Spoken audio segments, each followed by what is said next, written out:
Chers auditeurs, bonjour et bonne année 2017. Toute l'équipe de Votre Santé, Votre Avenir vous présente ses vœux de paix, de prospérité et surtout de bonne santé pour la nouvelle année. Au micro, vous êtes avec Mohamedou Oumfa et je serai en compagnie de Rosine Mounezero à la coprésentation. Bonjour Rosine. Bonjour Mohamedou, bonjour chers auditeurs. Cette semaine dans Votre Santé, Votre Avenir, nous parlons des accidents vasculaires cérébraux, plus connus sous le sigle de AVC. Dans cette édition, nous levons le voile sur cette maladie avec les explications des spécialistes, Dr Armand Ngenkap. Le tueur silencieux, c'est l'hypertension artérielle que l'on aura de façon insidieuse, que l'on aura sans le savoir et qui souvent est très pourvoyeur d'AVC. Maladie foudroyante parfois, la victime d'AVC peut succomber de mort subite dans les minutes qui suivent l'accident. En Afrique, la situation est encore plus complexe pour les populations vivant hors des capitales. Professeur Moustapha Ndiaye. Du fait de l'indisponibilité des neurologues dans les régions, du fait de l'insuffisance du plateau technique, la prise en charge d'un AVC dans ces localités est beaucoup plus délicate. Comme toujours vers la fin de cette édition, retrouvez votre rubrique « À vous la parole ». Cette semaine, le docteur Roger Etoa est au rendez-vous pour répondre à vos questions. Restez à l'écoute. Coup d'œil sur l'actualité. Comme d'habitude, faisons d'abord le tour de l'actualité. Nous irons tout d'abord en République démocratique du Congo et ce sera avec vous, Firmin Koyaweda. Bonjour Firmin. Bonjour Rosine. En RDC, il se déroule une campagne de distribution gratuite des médicaments contre certaines maladies tropicales négligées. Le ministère provincial de la Santé du Kasaï oriental effectue depuis le 29 décembre une campagne de distribution gratuite des médicaments contre les maladies tropicales négligées à travers toute l'étendue de la province. Ces pathologies sont notamment l'onchocercose et la filariose lymphatique. L'objectif de cette campagne est de lutter contre ces maladies devenues endémiques dans la province du Kasaï oriental. Et puis les maladies tropicales négligées, Firmin, sont un groupe de diverses pathologies fréquentes au sein des populations à faible revenu dans les régions en développement d'Afrique, d'Asie et d'Amérique. Oui, Rosine, selon l'OMS, les maladies tropicales négligées qui sévissent en particulier dans les populations défavorisées peuvent entraîner la cécité, des préjudices esthétiques, des handicaps irréversibles, voire le décès. Les plus connus dans la province du Kasaï oriental sont l'onchocercose, la filariose lymphatique ou la trichocéphalose. Ces maladies touchent à des degrés différents tous les territoires du Kasaï oriental. Cette campagne consiste en la distribution gratuite aux personnes dont l'âge varie entre 5 ans et plus de l'albendazole ou de l'ivermectine, des médicaments réputés efficaces pour contrer ces maladies. Toujours en RDC, l'année 2016 s'est achevée avec des résultats satisfaisants dans la lutte contre la fièvre jaune. En effet, aucun cas de fièvre jaune n'a été signalé depuis quelques mois en RDC. Pourtant, l'année 2016 s'est caractérisée par une flambée épidémique. Du 1er janvier au 26 octobre 2016, 2987 cas ont été notifiés, parmi lesquels 78 cas confirmés parmi les 2800 cas présumés qui ont été testés en laboratoire. Par ailleurs, 16 décès ont été enregistrés. Et pour contrer la propagation de la fièvre jaune, Firmin, les gouvernements de la RDC et celui de l'Angola, l'autre pays frontalier touché par la fièvre jaune, ont conjugué leurs efforts. Tout à fait, Rosine. Avec l'appui des partenaires dans l'OMS, ils ont organisé une riposte en menant des activités de vaccination de masse. Selon le docteur Margaret Lamounou, gestionnaire d'incidents au siège de l'OMS pour la fièvre jaune, 30 millions de personnes ont été vaccinées en Angola et en RDC. Pouvez-vous imaginer ne serait-ce que la logistique pour faire parvenir le vaccin à tant de monde, s'est-elle demandé, tout en soulignant que beaucoup vivent dans des zones urbaines densément peuplées ou dans des villages ruraux isolés. Mais nous avons travaillé sans relâche avec les gouvernements concernés et nos partenaires, notamment l'Alliance Gavi, l'UNICEF et d'autres. Ensemble, nous y sommes arrivés, a-t-elle révélé. Notons pour finir que selon l'OMS, 26 millions de doses de vaccins sont encore disponibles en urgence pour parer à toute éventualité. Vous suivez Votre Santé, Votre Avenir sur VOA Afrique. Parlons maintenant du diabète et du cancer, Firmin. L'OMS tire la sonnette d'alarme. Oui, Rosine, une étude de l'Organisation mondiale de la santé alerte sur la progression des maladies non transmissibles liées à l'urbanisation et au mode de vie plus sédentaire. Selon cette étude publiée le 20 décembre dernier, 4 millions d'Africains mourront d'ici 2020 de maladies non transmissibles telles que le cancer ou le diabète. En 2030, ce chiffre devra dépasser le nombre d'Africains mourant de maladies infectieuses comme le sida ou le paludisme. Dans son étude portant sur 33 pays africains, l'Organisation mondiale de la santé rapporte que la plupart des Africains présentent au moins un des principaux facteurs de risque pour les maladies non transmissibles telles que le tabagisme ou l'inactivité physique. Les femmes sont les plus à risque.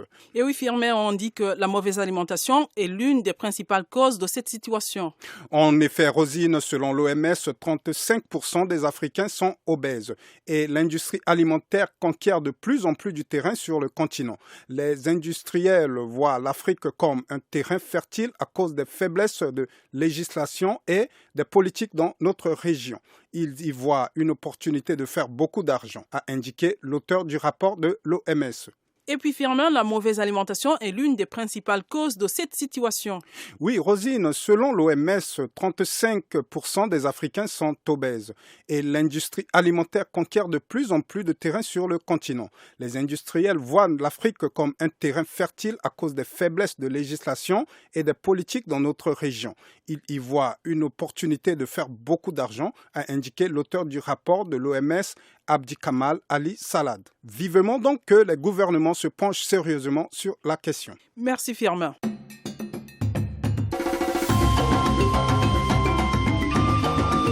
Votre santé, votre avenir, l'invité de la semaine.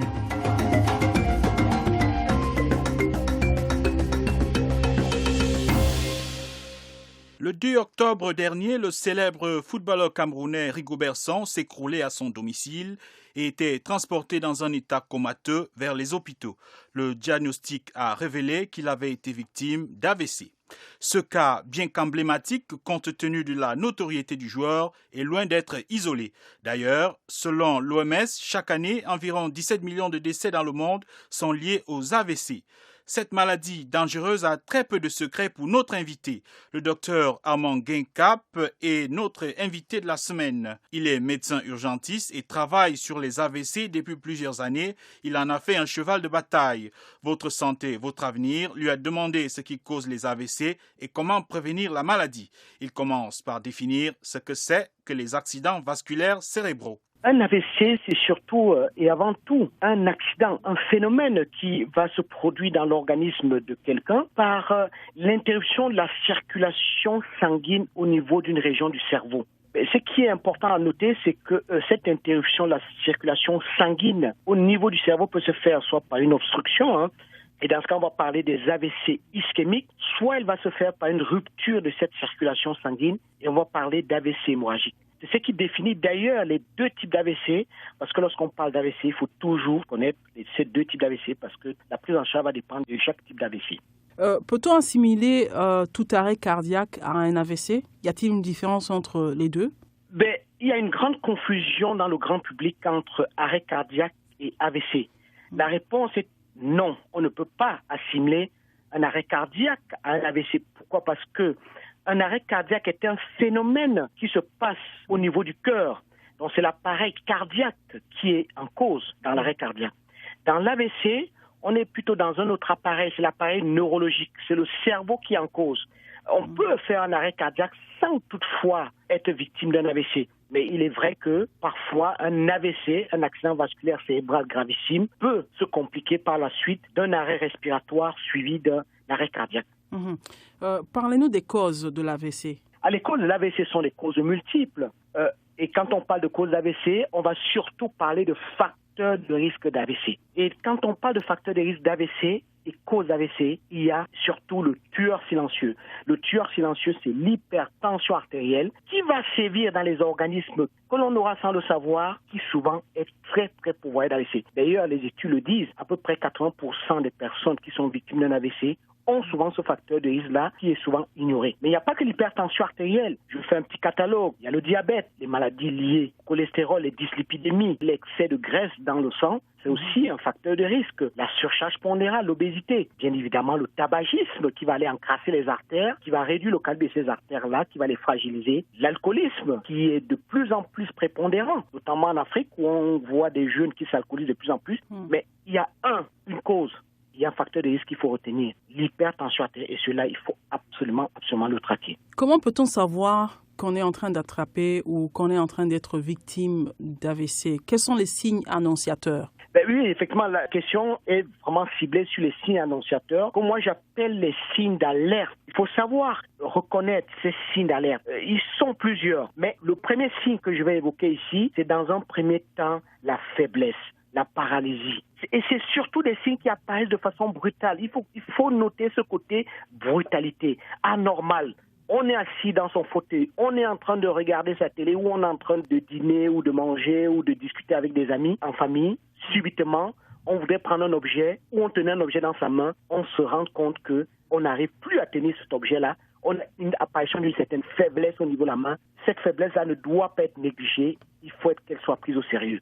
On peut parfois voir au niveau du visage une partie de son visage qui présente aussi une faiblesse, ce qu'on appelle une paralysie faciale. On a un peu du mal à pouvoir avoir les sensations normales, ces sensations d'engourdissement au niveau du visage. Là, il faut le prendre au sérieux. On peut souvent aussi avoir une faiblesse qui va apparaître au niveau d'une jambe, au niveau d'un membre inférieur, où on n'arrive plus à se tenir debout, on n'arrive plus à bouger ce membre inférieur. Très souvent, cette faiblesse va toujours apparaître du même côté.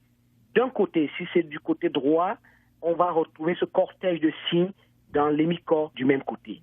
Si c'est du côté gauche, on retrouve les mêmes cortèges. Mais il n'y a pas que ça. Il y a les troubles du langage. On est en train de parler et subitement, on n'arrive plus à prononcer des mots, on n'arrive plus à dire des choses assez simples qu'on a l'habitude de dire. On n'arrive même plus parfois à parler parce qu'on a totalement la disparition du langage, ce qu'on appelle l'aphasie. Parfois, c'est juste des mots qu'on cherche, ce qu'on appelle la dysphasie. Il y a aussi les troubles visuels. On a subitement, et toujours un côté brutal, une perte de la vision dans un champ visuel, dans un côté de l'œil, du côté d'un œil. C'est pas toujours des deux côtés, c'est du côté d'un œil. On a ce trouble visuel qui apparaît, c'est pas normal. Ce côté brutal, inattendu, c'est pas normal. Mais il y a aussi les troubles de l'équilibre, on n'arrive plus à se tenir debout. Donc il y a ce cortège de cela, et puis des céphalées, des maux de tête qui vont apparaître brutalement comme un coup de tonnerre dans un ciel serein. C'est quelque chose d'inhabituel, il ne faut pas souvent dire c'est la migraine. En plus, si ces signes-là s'accompagnent d'autres signes que je viens d'évoquer, une petite faiblesse, on a du mal à parler, on a un trouble d'équilibre qui apparaît. Il faut consulter rapidement. Parce qu'il y a quelque chose qui est souvent traître. Ces signes peuvent apparaître et disparaître rapidement dans les minutes qui suivent. Si on ne consulte pas, c'est comme un tremblement de terre, on a une petite secousse qui apparaît, on ne fait rien, il y a une grosse secousse qui va venir derrière, et cette secousse qui va venir derrière est plus ravageuse. À savoir que quand ces signes disparaissent rapidement dans les minutes qui suivent, dans les heures qui suivent, on est en présence d'un AIT, un accident ischémique transitoire, à savoir un mini-AVC. Il faut rapidement consulter un médecin ou les urgences. Et si on ne réagit pas, on reste tranquille ce soir. Ces signes-là peuvent s'aggraver et entraîner d'ailleurs la survenue d'un coma et la mort. C'est pour ça que c'est très important de connaître les signes annonciateurs. Même si ces signes ont disparu, il ne faut pas que cette personne dise « j'ai eu des signes qui ont disparu, ce n'était rien ». Il ne faut pas que cette personne banalise ces signes-là. Il faut que cette personne-là réagisse 3 heures pour agir. Maximum 4h30. Et y a-t-il un moyen de se faire dépister? Tout à fait. Il y a un moyen de se faire dépister. Mais quand on parle de dépistage des AVC, on parle du dépistage des facteurs de risque. Pour éviter un AVC, il faut organiser rapidement, au moins une fois par an, le dépistage de ces facteurs de risque sont l'hypertension artérielle, les facteurs de risque cardiovasculaires, à savoir le diabète, le cholestérol, le tabagisme, bien évidemment. Essayer de se sévrer contre le tabagisme si on fume, l'alcoolisme, essayer de se sévrer aussi contre l'alcool. Mais bien évidemment, les autres maladies, comme les maladies cardiaques qui peuvent exister, que les gens ignorent et qui sont très, très pourvoyeurs d'AVC, notamment ischémique. Et aussi, essayer, lorsqu'on a par exemple des maux de tête, de temps en temps, de consulter un médecin pour qu'il puisse éventuellement vous faire un examen, un scanner par exemple cérébral, pour dépister un anévrisme cérébral qui peut être sous-jacent et qu'on traite tout le temps comme une migraine banale, alors qu'en fait on a une malformation artério-veineuse qui pourra céder un jour comme une digue qui cède sur le coup d'un à-coup hypertensif, d'un poussée hypertensif, entretenu par le stress ambiant, le stress quotidien, qui malheureusement, nous pouvons être épargnés. Et que faire pour éviter les AVC? Y a-t-il un moyen d'éviter ça? Bien sûr, je travaille sur la question depuis plusieurs années. Je m'étais rendu compte que beaucoup de personnes mouraient de plus en plus d'AVC, et notamment par ignorance des facteurs de risque, des signes d'alerte, et que beaucoup de personnes qui avaient parfois été victimes d'un AVC ne savaient même pas que l'AVC existe. J'avais à l'époque produit les 10 commandements de l'AVC que les auditeurs peuvent retrouver en faisant quelques petites recherches avec mon nom par rapport à des publications que j'ai faites depuis une dizaine d'années aujourd'hui sur le sujet. Il y a les 10 commandements. Mais en résumé, pour éviter l'AVC en 2017, première chose, il faut avoir une bonne hygiène de vie alimentaire. La malbouffe, c'est cette hygiène de vie alimentaire dans laquelle on n'a plus une alimentation saine et équilibrée qu'il faut avoir, à savoir une alimentation qui est peu salée, à savoir une alimentation qui est peu sucrée, à savoir une alimentation qui est peu grasse, à savoir tout simplement une alimentation riche en fruits et légumes. On conseille 5 fruits et légumes par jour pour avoir une alimentation assez équilibrée, peu grasse, peu salée, peu sucrée. Et bien évidemment, le deuxième élément fondamental pour éviter un AVC en 2017, c'est de lutter contre la sédentarité. Il faut, dans son hygiène de vie, introduire de l'activité physique. 30 minutes de marche par jour, ça suffit largement. Au lieu de prendre le bus, le métro ou un autre moyen de transport, il suffit de marcher un tout petit peu, le prendre un peu plus loin. Ça permet de lutter contre la sédentarité. Et il faut aussi, pour lutter contre les AVC en 2017, il faut dépister précocement plutôt les facteurs de risque. J'en ai cité plusieurs, mais je redis encore une nouvelle fois, l'hypertension artérielle, le fameux tueur silencieux, c'est celui qui décime surtout les Africains, parce que 80% des personnes qui font des AVC, cette hypertension artérielle est le facteur causal, et il faut savoir le traquer et d'autres signes. 25% des AVC regressent tout seuls, mais il y a 75% des AVC qui ne vont pas régresser tout seuls. 25% vont régresser grâce au traitement, et puis malheureusement, 25 sont mortels et les 25 autres gardent des séquelles préjudiciables. Quand on consulte très rapidement, ça permet au moins à 75% des personnes d'être sauvées. C'est un message fondamental que je voulais passer. Existe-t-il un traitement efficace pour soigner les AVC? Il existe plusieurs traitements pour soigner les AVC, mais bien évidemment, lors du début de cette interview, lorsqu'on m'avait posé la question sur la définition de l'AVC, je lui ai dit qu'il y avait plusieurs types d'AVC. Il y avait des AVC ischémiques et il y avait des AVC hémorragiques. Les AVC ischémiques représentent à peu près 80% des AVC, c'est les plus courants. Et là, il y a un traitement révolutionnaire qui est la thrombolyse. Et ce traitement-là doit être administré aux personnes le plus rapidement possible, dans les 3 heures. C'est un médicament qui va aller déboucher le caillot qui s'est formé pour obstruer totalement la circulation sanguine. Ça le débouche et ça permet de permettre la circulation du sang et de son oxygène au niveau du cerveau, réoxygéner les tissus cérébraux qui étaient lésés et leur faire vivre. On récupère totalement à 100% lorsqu'on l'administre assez rapidement dans les 3 heures. Pour ça que c'est très important qu'on ait les signes d'alerte et de pouvoir consulter rapidement pour pouvoir bénéficier de ce traitement-là. 20% des AVC sont des AVC hémorragiques. Et là, c'est plutôt une prise en charge neurochirurgicale. Il y a aussi d'autres traitements qui existent, mais c'est des traitements plutôt d'embolisation chirurgicale qui sont un peu plus complexes. Mais 80% des AVC sont des AVC ischémiques et ils devraient être pris en charge dans tous les pays africains grâce à un traitement qui est à la portée de tout le monde. La thrombolyse, aujourd'hui, doit être à la portée de tout le monde, quel que soit l'endroit où on se trouve en Afrique. Bien évidemment, il faut qu'on puisse avoir un scanner, il faut qu'on puisse avoir un IRM, en fait, un plateau technique radiologique qui permet, dès qu'on a le signe d'alerte, de faire cet examen-là. Et c'est cet examen, à savoir un scanner unième cérébral, qui va nous permettre de connaître à quel type d'AVC on a affaire pour pouvoir définir quel traitement on doit administrer aux patients. Et c'est là où ça fait souvent défaut.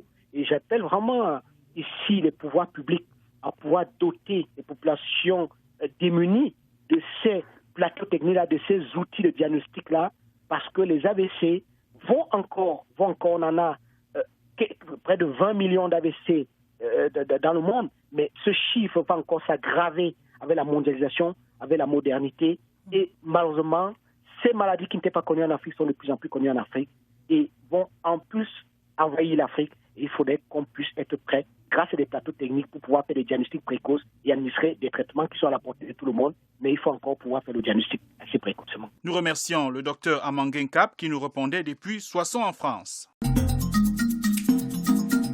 Quelqu'un l'a vécu. Voici son témoignage. Parlons à présent de la prise en charge des AVC. Compte tenu de la rapidité avec laquelle la maladie peut emporter le patient, la prise en charge des AVC est déterminante pour la survie des patients. Est-il facile de se soigner sur le continent africain? Nous avons posé la question au professeur Moustapha Ndiaye. Il est neurologue et travaille à l'hôpital de Fann à Dakar au Sénégal. Selon lui, les chances de guérison dépendent parfois de la proximité du patient des centres de neurologie. Il est évident que si vous habitez Dakar, à la proximité du service de neurologie, vous pouvez bénéficier d'une prise en charge de qualité parce que nous avons un service où les ressources humaines, le plateau technique permet de prendre en charge correctement un AVC. Maintenant, en dehors de ce service de neurologie, en dehors de Dakar, il est évident que du fait de l'indisponibilité des neurologues dans les régions, du fait de l'insuffisance du plateau technique, la prise en charge d'un AVC dans ces localités est beaucoup plus délicate. Vous parlez des neurologues. Comment s'effectue la formation d'un neurologue? Est-ce qu'il y a des structures au niveau du Sénégal qui permettent de former des neurologues ou alors il faut nécessairement aller à l'étranger? Non, depuis une quinzaine d'années, l'Université de Dakar, par le biais des départements, forme des neurologues. Et les neurologues ne sont pas seulement sénégalais parce que nous avons aujourd'hui au Sénégal la plus grande école de formation en neurologie en Afrique au sud du Sahara, avec près de 200 neurologues qui ont été formés ces 15 dernières années. Cette formation dure 4 ans, conformément aux standards internationaux. 4 ans après des études de médecine générale? Oui. OK. Alors, en ce qui concerne le dépistage, est-il facile de se dépister? Qu'est-ce que vous conseilleriez aux Sénégalais? Est-ce qu'il y a des hôpitaux et des centres spécialisés? Ça dépend de ce que vous appelez dépister. S'il s'agit des facteurs de risque cardiovasculaire, il est évident que depuis un certain nombre d'années, il y a une campagne relativement permanente qui consiste à sensibiliser les populations pour un meilleur effort dans la prise en charge de ces facteurs de risque. Ces facteurs de risque des AVC, on les connaît, c'est l'hypertension artérielle, c'est le diabète, c'est la sédentarité, c'est l'hypercholestérolémie, etc., etc. On les connaît et on s'efforce autant que possible de sensibiliser la population, de donner ces informations aux populations afin qu'elles se prémunissent par une meilleure activité physique, par un régime alimentaire plus équilibré et évidemment par la prise en charge des pathologies chroniques que sont l'hypertension artérielle et le diabète. Alors, en ce qui concerne le coût, environ combien ça coûte de se soigner quand on est victime d'AVC? Est-ce que ce coût est accessible pour la majorité des Sénégalais? Non, ce coût encore dépend d'où vous venez et des examens qui sont faits. Mais globalement, il faut savoir que, par exemple, le Sénégalais moyen peut relativement être pris en charge pour un AVC. Dans la mesure où, même si la personne n'a pas les ressources nécessaires, l'entourage familial, la famille se mobilise souvent et permet à l'essentiel des patients de pouvoir se prendre en charge correctement. En dehors de ça, bien entendu, il y en a qui, du fait de revenus faibles, du fait de moyens limités, ne peuvent pas accéder à certains moyens de diagnostic. Et donc, bien entendu, même s'ils sont pris en charge, la prise en charge peut être sujet à caution parce qu'il y a des aspects qui ne sont pas toujours correctement pris en charge du fait de ce défaut d'accès à certains moyens. Alors, c'est la dernière question, docteur. La plupart du temps, les gens s'inquiètent du fait qu'on ne peut pas nécessairement, dans nos pays africains, prendre en charge les AVC et choisissent l'évacuation sanitaire. Y a-t-il des cas d'AVC qui ne puissent pas être pris en charge au niveau du Sénégal et qui nécessitent automatiquement des évacuations? Ma conviction personnelle, c'est que ce soit au Sénégal comme dans la plupart des pays africains, les évacuations sanitaires pour AVC ne servent pas à grand-chose. Parce qu'en vérité, lorsqu'un AVC survient, s'il y a une action urgente à faire, par exemple, c'est le cas de la thrombolyse, il faut le faire dans les 80 heures. Au-delà de cette période, tout le reste est une prise en charge symptomatique et une prévention secondaire. Or, prévenir la récidive, c'est-à-dire faire la prévention secondaire, consiste à agir sur les facteurs de risque. Et les facteurs de risque, je les ai précités, on les connaît et on a des médicaments pour ça, on a des compétences pour gérer ça. Donc, de mon point de vue, ça ne sert pas à grand-chose d'évacuer les patients qui ont fait des AVC à l'étranger. Nous remercions le professeur Moustapha Ndiaye. Pour le contacter, c'est très simple. Laissez-nous un message sur la page Facebook de VOA Afrique. Questions et commentaires, c'est maintenant. Chers auditeurs, un expert vous répond.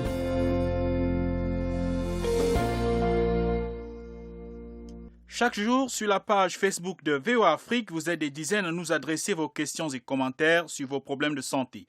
Comme toujours, Votre santé, votre avenir vous donne la parole et cherche les réponses auprès des spécialistes. Pour vous répondre cette semaine, nous avons sollicité le Dr Roger Etoa. Il est médecin généraliste et travaille au ministère de la Santé publique au Cameroun. Bonjour docteur. Bonjour Théodore. Bonjour à vous et bonjour à tous ceux qui connaissent Astrid Théodore N'Djamena. Alors, vous nous appelez donc de N'Djamena. Vous avez une question pour notre expert? Effectivement, ma question concernant la goutte est de savoir est-ce que la consommation de la viande comme celle de la chair ou du bœuf peut aggraver la goutte. La deuxième question est de savoir est-ce que le sport est aussi une certaine alternative pour lutter contre la goutte. Alors, vous avez donc deux questions. Votre question concerne la goutte. Vous voulez savoir si la viande est à l'origine de la goutte et si la pratique du sport peut permettre de lutter contre la goutte. C'est bien ça? Exactement, oui, c'est bien ça, oui. Alors, merci de votre question. Nous sommes avec le docteur Roger Etoa. Il va vous répondre. Merci de nous avoir appelés. Ok, merci. Ok, je dirais d'abord bonjour à l'auditeur qui vient de N'Djamena, qui a posé la question sur la goutte. Déjà pour sa première question, est-ce que la consommation de viande, de bœuf, de chèvre et tout peut entraîner la goutte? La réponse est oui. Effectivement, la consommation de viande rouge surtout, est un facteur de risque. Et les facteurs aggravants d'ailleurs, c'est les consommations d'abats, des choses comme les tripes, les boyaux, tout ça, c'est également sont très aggravants pour la survenue de la goutte. Mais même la viande rouge consommée de façon excessive, de façon abondante, peut entraîner la goutte. La deuxième question, c'est est-ce que la pratique du sport peut prévenir de la goutte? La réponse est beaucoup plus mitigée. La réponse est beaucoup plus mitigée parce que ce n'est pas un facteur protecteur en tant que tel. Parce que la goutte a son propre mécanisme de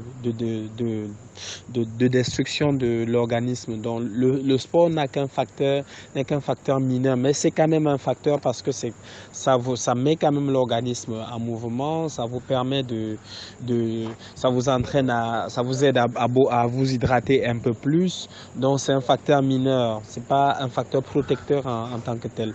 Le facteur pour prévenir la goutte, la solution reste encore de consommer de la viande de façon modérée, de façon vraiment modérée. Donc peut-être 1 à 2 repas maximum par semaine. Donc c'est un peu ça que j'avais à dire à l'auditeur. Merci docteur.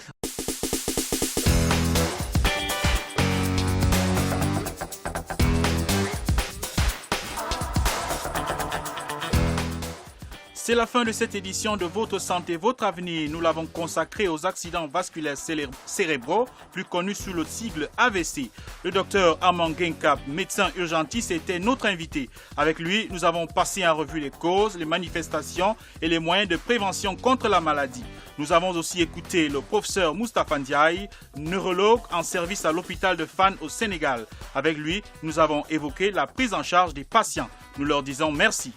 Merci également au Dr Roger Etoa pour sa disponibilité à répondre aux auditeurs. Firmin Koyaweda a collaboré à cette édition pour la synthèse d'actualité et Michel Joseph était à la réalisation. À la console, vous étiez avec Zineb Abdelrahman. À la présentation, vous étiez avec Mohamedou Oumfa et Rosine Mounezero. Restez fidèles au programme de VOA Afrique et surtout, n'oubliez pas de prendre soin de votre santé car votre santé, c'est votre avenir. Au revoir. C'était Votre santé, votre avenir, une production de VOA Afrique. Pour vos commentaires, vos questions ou vos témoignages, retrouvez-nous sur voaafrique.com ou sur notre page Facebook VOA Afrique.